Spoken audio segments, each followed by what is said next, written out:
The live TV, सच सबसे आगे। नमस्कार, द लाइव टीवी आप देख रहे हैं। आपके साथ मैं हूं आदित्य कुमार। देश में लोकतंत्र की चर्चा हो रही है कि लोकतंत्र खतरे में है, लेकिन क्या न्यायपालिका भी खतरे में है? यह अपने आप में बड़ा सवाल है, क्योंकि 600 वकीलों ने सीजेआई को एक चिट्ठी लिखी है और इस चिट्ठी को लिखने के बाद जो बातें पूछी गई हैं, जो सवाल पूछे गए हैं, वो सवाल बेहद अहम है। दरअसल कहा गया है कि इस चिट्ठी में जो लिखा हुआ है वो ये है कि न्यायपालिका खतरे में है।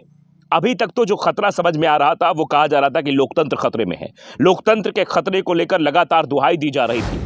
आपने चंडीगढ़ का मेयर चुनाव देखा, आपने इलेक्टोरल बॉन्ड जो सामने आया वो देखा, आपने ईडी सीबीआई की कार्रवाई देखी, आपने मुख्यमंत्रियों की गिरफ्तारियां देखी, आपने विपक्ष के नेताओं को परेशान किया गया ये भी देखा, आपने देखा पार्टियों में दो फाड़ कर दी गई। ये सब लोकतंत्र की मर्यादा को तार तार कर रहा था, ये सब तो चल ही रहा था। लेकिन उसके साथ साथ अगर न्यायपालिका सवालों के घेरे में हो जाएगी तो जो आम जनमानस है, जिसको न्यायपालिका पर बड़ा भरोसा रहता है, उसको लगता है कि कहीं अगर न्याय नहीं मिलेगा मुझे, पुलिस हमारे साथ अन्याय करेगी, नेता अन्याय करेंगे, हमारी सुनेंगे नहीं, हर जगह प्रशासन अगर ऐसा वैसा करेगा तो हम न्यायपालिका की तरफ जाएंगे और न्यायपालिका में हमें न्याय मिलेगा। तो अब आप समझ सकते हैं ये जो 600 से ज़्यादा वकीलों की जो चिट्ठी गई है, इसमें सीधे तौर पर न्यायपालिका पर जो सवाल खड़ा हुआ है वो अपने आप में बताता है क्या चीज़ें हो रही हैं। और ये भी कहा गया है न्यायपालिका खतरे में है। इसके साथ साथ ये कहा गया कि खास समूह के पॉलिटिकल, मतलब एक पॉलिटिकल पार्टी है, उसके कुछ लोग और प्रोफेशनल दबाव से बचाना होगा। राजनीतिक लोगों का दबाव है, उद्योगपतियों का दबाव है, उस दबाव से बाहर निकालना होगा। ये बात भी कही जा रही है। आप समझ सकते हैं खतरे में कचहरी आ गई है, कचहरी पर भी खतरा हो गया है, न्यायपालिका पर खतरा हो गया है। आप समझ सकते हैं। अब आगे देखिए क्या कुछ हुआ है। जो चिट्ठी लिखी गई उसका पूरा वृतांत मैं बताऊंगा आपको, इसलिए वीडियो के अंत तक आप बने रहिएगा। आपको एक एक चीजें स्पष्ट रूप से पता लगेगी। देश के पूर्व सॉलिसिटर जनरल हरीश साल्वे समेत 600 से ज्यादा वरिष्ठ वकीलों ने चीफ जस्टिस ऑफ इंडिया को एक चिट्ठी लिखी है, डीवाई चंद्रचूड़ को चिट्ठी लिखी है। इसमें कहा गया है कि न्यायपालिका खतरे में है और इसे राजनीतिक और व्यावसायिक दबाव से बचाना होगा। इस पर राजनीतिक दबाव पड़ रहा है, व्यावसायिक दबाव पड़ रहा है। इस दबाव से न्यायपालिका को बाहर निकालना होगा। वकीलों ने लिखा है कि न्यायिक अखंडता को कमजोर करने की कोशिश की जा रही है।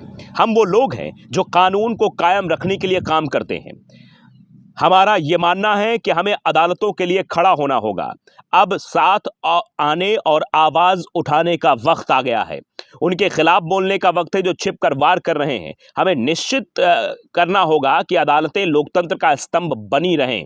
इन सोचे समझे हमलों पर उन पर कोई असर ना पड़े। आप समझिए, जो ये सोची समझी साजिश की जा रही है, जो न्यायपालिका को कमज़ोर करने की कोशिश की जा रही है, वो कोशिश कामयाब नहीं होनी चाहिए। आप समझिए, एक विशेष समूह न्यायपालिका पर दबाव डालने की कोशिश कर रहा है, उथले आरोप लगाकर अदालतों को बदनाम करने की कोशिश कर रहा है। सीजेआई को वकीलों की चिट्ठी के जरिए ये बताने की कोशिश की गई है। अब ये चिट्ठी कब लिखी गई, कब यह बात निकलकर सामने आई, ये भी समझना बेहद ज़रूरी है। दरअसल 26 मार्च को ये चिट्ठी लिखी गई थी। न्यूज एजेंसी पीटीआई के मुताबिक सीजेआई चंद्रचूड़ को चिट्ठी लिखने वाले 600 से ज्यादा वकीलों में हरीश साल्वे के अलावा बार काउंसिल ऑफ इंडिया के अध्यक्ष मनन मिश्रा, आदिश अग्रवाल, चेतन मित्तल, पिंकी आनंद, हितेश जैन, उज्ज्वला पवार, उदय होल्ला और स्वरूपमा चतुर्वेदी भी शामिल हैं। वकीलों ने लिखा है कि रिस्पेक्टेड सर, हम सभी आपके साथ अपनी बड़ी चिंता साझा कर रहे हैं। एक विशेष समूह न्यायपालिका पर दबाव डालने की कोशिश कर रहा है। ये चिट्ठी में जो लिखा हुआ ये हम आपको बता रहे हैं कि रिस्पेक्टेड सर, हम सभी आपके साथ एक बड़ी चिंता को साझा करना चाह रहे हैं। एक विशेष समूह न्यायपालिका पर दबाव डालने की कोशिश कर रहा है। यह ग्रुप न्यायिक व्यवस्था को प्रभावित कर रहा है और अपने घिसे पिटे राजनीतिक एजेंडा के तहत उथले आरोप लगाकर अदालतों को बदनाम करने की कोशिश कर रहा है। उनकी इन हरकतों से न्यायपालिका की पहचान बताने वाला सौहार्द और विश्वास का वातावरण खराब हो रहा है। राजनीतिक मामलों के दबाव में हथकंडे आम बात है, खासतौर से उन केसेस में जिनमें कोई राजनेता भ्रष्टाचार के आरोप में घिरा है। वे हथकंडे हमारी अदालतों को नुकसान पहुंचा रही हैं और लोकतांत्रिक ढांचे के लिए भी खतरा है।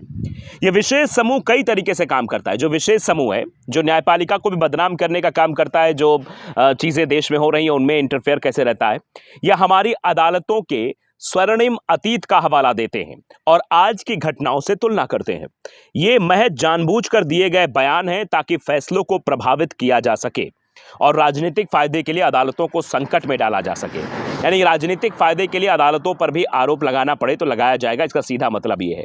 ये देखकर परेशानी होती है, वकीलों को परेशानी हो रही है, सब देखकर जो न्यायपालिका को सवालों के घेरे में खड़ा किया जा रहा है, न्यायपालिका को जो खतरा बताया जा रहा है। कुछ वकील दिन में किसी राजनेता का केस लड़ते हैं और रात में वो मीडिया में चले जाते हैं ताकि फैसले को प्रभावित किया जा सके। ये बेंच फिक्सिंग की थ्योरी भी गढ़ रहे हैं। ये हरकत न केवल हमारी अदालतों का असम्मान है बल्कि मानहानि भी है। ये हमारी अदालतों की गरिमा पर किया गया हमला है। माननीय न्यायाधीशों पर भी हमले किए जा रहे हैं। आपने देखा था डीवाई चंद्रचूड़ को लेकर किस तरीके की चीजें की गई थी। आपने वीडियो भी देखा होगा किस तरीके से गलत तरीके से वीडियो साझा करके डीवाई चंद्रचूड़ के बारे में बातें बोली जा रही थी। आप समझ सकते हैं कि देश के चीफ जस्टिस के बारे में जिस तरीके की टिप्पणियां की गई थी सोशल मीडिया पर, कुछ नफरती लोग जो है, टोल आर्मी जो बैठी हुई है वो कर रही थी। ये कैसे सहन हो सकता है? उनके बारे में झूठी बातें बोली जा रही हैं। ये इस हद तक नीचे उतर आए कि हमारी अदालतों से उन देशों की तुलना कर रहे हैं जहां कानून नाम की चीज नहीं है। हमारी न्यायपालिका पर अन्यायपूर्ण कार्रवाई का आरोप लगाया जाता है कि हमारी न्यायपालिका में अन्यायपूर्ण तरीके से काम हो रहा है। कुछ विशेष पॉइंट्स का भी जिक्र किया गया है। पहला, राजनेताओं का दोहरा चरित्र। ये देखकर हैरत होती है कि राजनेता किसी पर भ्रष्टाचार के आरोप लगाते हैं और फिर अदालतों में उसे बचाने पहुंच जाते हैं। अगर अदालत का फैसला उनके पक्ष में नहीं जाता है तो वो कोर्ट के भीतर ही कोर्ट की आलोचना करते हैं और फिर बाद में मीडिया में पहुंच जाते हैं। आम आदमी के मन में हमारे लिए जो सम्मान है उसके लिए ये दोहरा चरित्र खतरा है। पीठ पीछे हमला, झूठी जानकारियां।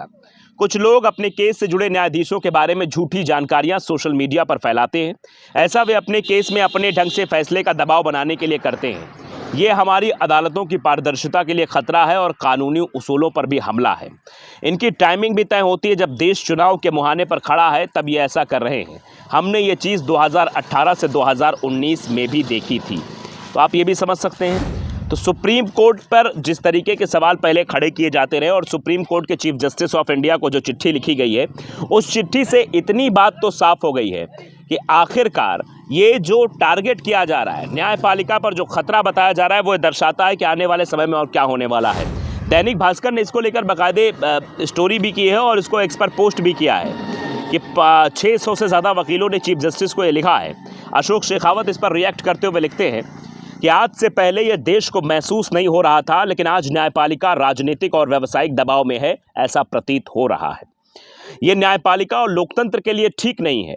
ये जो कार्यशैली है इसको बदलना चाहिए, ये बदली जानी चाहिए। जगदीश झा लिख रहे हैं, भैया जी यहाँ तो पूरा देश खतरे में है और देश को खतरे से बाहर निकालने का ये स्वर्णिम अवसर है। वोट की चोट से तानाशाह को गुड बाय बोल दिया जाए, यानी तानाशाही हटा दी जाए, तभी ये हो पाएगा कि आखिरकार सब कुछ ठीक ठाक हो रहा, नहीं तो यही सब चलता रहेगा। फिलहाल आप देख रहे हैं कि न्यायपालिका पर भी सवाल खड़े किए जा रहे हैं और न्यायपालिका खतरे में है और जिस तरीके की चीज़ें राजनेताओं द्वारा हो रही हैं वो सवाल खड़े करती हैं। द लाइव टीवी को अगर आपने सब्सक्राइब नहीं किया जरूर करिए, बेल आइकन दबाइए ताकि सच खबर आप तक पहुंचती रहे। नमस्कार। द लाइव टीवी, सच सबसे आगे।